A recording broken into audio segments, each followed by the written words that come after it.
মৰমৰ ছাত্ৰ-ছাত্ৰীসকল, তোমালোকৰ যিটো কম্পাৰ্টমেণ্টেল এক্সাম, এই এক্সামটো সোনকালে অনুষ্ঠিত হ'ব। যিহেতু ফৰ্ম ফিল আপ ইতিমধ্যে দি দিছে, ফৰ্ম ফিল আপৰ পিছতে তোমালোক ডেট দি দিব, ৰুটিন দি দিব, তেনেকুৱাকে অনুষ্ঠিত হ'ব। এতিয়া মেইন কথা হৈছে তোমালোকে পঢ়াটো কথা, ঠিক আছে? পঢ়িব লাগিব, পঢ়িলেহে তোমালোকৰ পৰীক্ষাটোত ভালদৰে ৰিজাল্ট কৰিব পাৰিবা। ছাত্ৰ-ছাত্ৰীসকল, তোমালোকৰ এতিয়া দৰকাৰ হৈছে যে ষ্টাডি ৰুটিন এখন, বা আমি কোনটো পাঠ কেনেকৈ পঢ়িম তাৰ ওপৰত মই ইতিমধ্যে প্ৰস্তুত কৰিছো।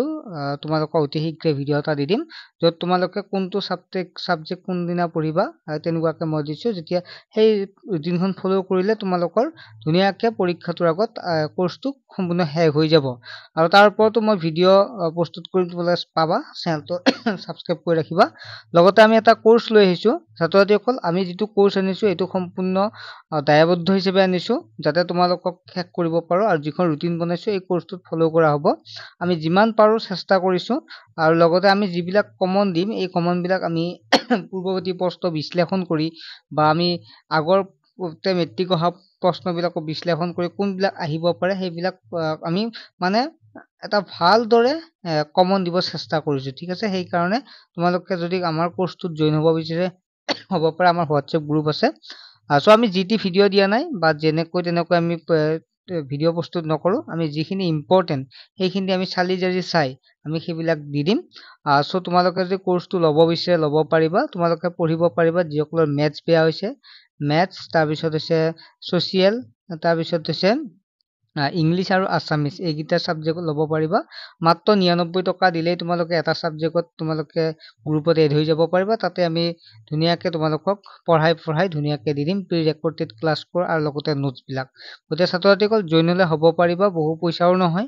কাৰণ তোমালোকৰ এইকেইদিন ভালদৰে পঢ়িলে তোমালোকে আৰু নেক্সট ফাৰ্ষ্ট ইয়েৰ পাবা। যদি তোমালোকে এইকেইদিন অৱহেলা কৰা তেতিয়াহ'লে কিন্তু তোমালোকে আকৌ 10তে পঢ়িব লাগিব। এইটো তোমালোকে বিবেচনা কৰিবা। মই জাষ্ট আছামিজ কুৱেশ্যনখন মই এতিয়া বিশ্লেষণ নকৰো। মই যেতিয়া কোৰ্চটোত আমি সম্পূৰ্ণ আলোচনা কৰিম, বা বেলেগ পৰৱৰ্তী ভিডিঅ' এটা আলোচনা কৰিম, এতিয়া তোমালোকে প্ৰশ্ন কেনেকুৱা আহিব সুধি আছিল, সেইকাৰণে মই তোমালোকৰ লগত আলোচনা কৰিছো। প্ৰশ্নখনহে আলোচনা কৰিছো, উত্তৰখিনি তোমালোকে নিজে চেষ্টা কৰিবা, বা মই দি দিম, ঠিক আছে? এতিয়া জাষ্ট মই আলোচনা কৰিছো। 1 নম্বৰ আছিল এক পূৰণ 2, য'ত 2 নম্বৰ আছিল। আৰু বাকী ছাবজেক্ট কেইটাত 45 মাৰ্কছৰ হ'ব, কিন্তু অসমীয়াখন যিহেতু তোমালোকৰ MCQ নাই, গতিকে 100 মাৰ্কছৰে হ'ব, ঠিক আছে? তাৰপিছত চমু টোকা লিখা, তোমালোক প্ৰশ্নখন জাষ্ট শ্বেয়াৰ কৰিছো চোৱা। উত্তৰ লিখা আহিছিল কম্পাৰ্টমেণ্টেল পৰীক্ষাত 4 নম্বৰকে আছে। তাৰপিছত 4 নম্বৰ দিছিল 1 পূৰণ 2, অতি চমু উত্তৰ দিয়া 2 নম্বৰত। তাৰপিছত 5 নম্বৰ তোমালোকে দেখা পাইছে চমু উত্তৰ লিখা 2 নম্বৰ আছে। 6 নম্বৰত যিকোনো এটা প্ৰশ্ন উত্তৰ লিখা। তোমালোকে চাই লোৱা কেনেকুৱা প্ৰশ্ন আহিছিল। অতি চমু উত্তৰ দিয়া যদি 1 পূৰণ 2, আৰু চমু উত্তৰ লিখা পাহি আৰু বিদিশাই খাদ্যবিলাকক আমি সিহঁতক দিয়া কামটো কৰো, কথাষাৰ কোনে কাক কি প্ৰসংগত কৈছিল, আমি সকলো আলোচনা কৰিম। 9 নম্বৰ উত্তৰ লিখা আছিল। তাৰপিছত 10 নম্বৰ চমু উত্তৰ দিয়া 1 পূৰণ 2। 11 নম্বৰ দিয়া আছিল চমু উত্তৰ দিয়া বজ্ৰলিপি ভাষাৰ চমু টোকা লিখা। সজাৰ মইনাত আছে হনে লগাই মাত, ভাৱ বহলাই লিখা।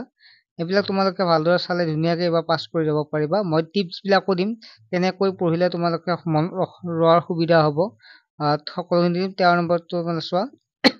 আৰু সকলোবিলাক তোমালোকে স্মাৰ্ট টিপছ এপ্লাই কৰিব লাগিব, তেতিয়া ধুনীয়া ৰিজাল্ট কৰিব পাৰিবা। 14 নম্বৰ তলত যিকোনো দুটা চমু উত্তৰ লিখা। জাষ্ট তোমালোকে মুখস্থ কৰাৰ কাৰণে তোমালোকে ভাল এটা ৰিজাল্ট কৰিব নোৱাৰা, ঠিক আছে? মূলভাৱ লিখা আছিল যে প্ৰশস্তি কবিতাটো নাইবা থাকে, গতিকে নাইবা বুলি কওঁতে তোমালোকে এটা নহয় এটা লিখিব পাৰি। চ' সেইকাৰণে সুবিধা হৈছে। ইয়াত চোৱা গ্ৰামাৰৰ দিছে, আমি গ্ৰামাৰৰ আলোচনা কৰিম। যে দেখা পাইছে তোমালোকে জাষ্ট কুৱেশ্যন পেপাৰ শ্বেয়াৰ কৰিছো, চোৱা কেনেকুৱা প্ৰশ্ন আহিছিল যোৱাবাৰ কম্পাৰ্টমেণ্টেল পৰীক্ষাত। তাৰপিছত 17 নম্বৰ আছে তলত যিকোনো এটা প্ৰশ্নৰ উত্তৰ লিখা, ভাৱ সম্প্ৰসাৰণ কৰা আদি। আৰু 64 আছে, 64খন মই অতি সহজকে কেনেকৈ লিখিব লাগে সম্পূৰ্ণ বুজাই দিম, ঠিক আছে? আটাইখিনি দিম, তোমালোকে জাষ্ট ক্লাছটোত জইন হ'ব পাৰিবা, যিসকলে ইচ্ছা কৰা দেই। মই এতিয়া কোনো ধৰা বন্ধা কথা নাই। তাৰপিছত ৰচনা আছিল, ৰচনা 3খন কেনেকৈ তোমালোকে যাতে ৰচনা এৰি থৈ আহিব নালাগে তাৰ ওপৰতো মই ভিডিঅ'ৰ জৰিয়তে বুজাই দিম, বা আমাৰ গ্ৰুপত বুজাই দিম। তাৰপিছত বৈচিত্ৰ্যময় অসমৰ পৰা আহিছিল 3 পূৰণ 2, অৰ্থাৎ তোমালোকৰ 6 নম্বৰ আহিছিল, ঠিক আছে? আৰু তোমাৰ দ্ৰুত পথৰ সন্নিৱিষ্ট অসমৰ যিকোনো জনগোষ্ঠীৰ উৎসৱ পাৰ্বণ সম্পৰ্কে চমুকৈ লিখা, য'ত 2 4 নম্বৰকে আহিছিল। আৰু গ্ৰুপ বি বুলি যিটো আছে এইটো তোমালোকে কৰিব লাগিব। দলৰ যিকোনো এটাৰ চমু উত্তৰ লিখা, বিষাদ যোগ, অধ্যায়টো কোনে কাৰ কথা কৈছে, যিকোনো এটা লিখিব দিছে, য'ত 1 নম্বৰ আছে। নেক্সট হ'ল চমু উত্তৰ লিখা, ইয়াত 2টা দিয়া আছে, য'ত 4 নম্বৰ আছিল। 23 নম্বৰ প্ৰশ্নটো ইয়াত বিষাদ যোগ পাঠৰ লেখক শ্ৰী ভট্টদেৱৰ চমু খেলে নাইবা এইটোও তোমালোকে কৰিব পাৰা, যিকোনো এটা কৰিলে হ'ল। 24 নম্বৰ অতি চমু উত্তৰ লিখা। 25 নম্বৰ জ্বৰৰ ঝাৰু ধৰ ভাই আৰু চাবৰ সময় নে তাৎপৰ্য বুজাই লিখা। এইবিলাক তোমালোকে এৰি থৈ আহিব নালাগে, মই টিপছ দিম তোমালোক কেনেকৈ মুখস্থ কৰিলে বা কিছু লিখি আহিলেও তোমালোকে ভাল মাৰ্কছ এটা পাব পাৰিবা। কানাই চাতুৰি পাঠটোৰ মূল ভাৱ লিখা, য'ত তোমালোকৰ 4 নম্বৰ আছিল। নাইবাও দিয়া আছে, তোমালোকে এইটো কৰিব পাৰিবা। 27 নম্বৰ তলৰ বাক্যটো শুদ্ধকৈ লিখা, এইটাও তোমালোকে দেখা পাইছা। নেক্সট তলত দিয়া যিকোনো ছন্দৰ দুটাৰ সূত্ৰ লিখি উদাহৰণ দিয়া। ছন্দৰ ওপৰতো প্ৰশ্ন আহে, ছন্দকেইটা মই বুজাই দিম বাৰু।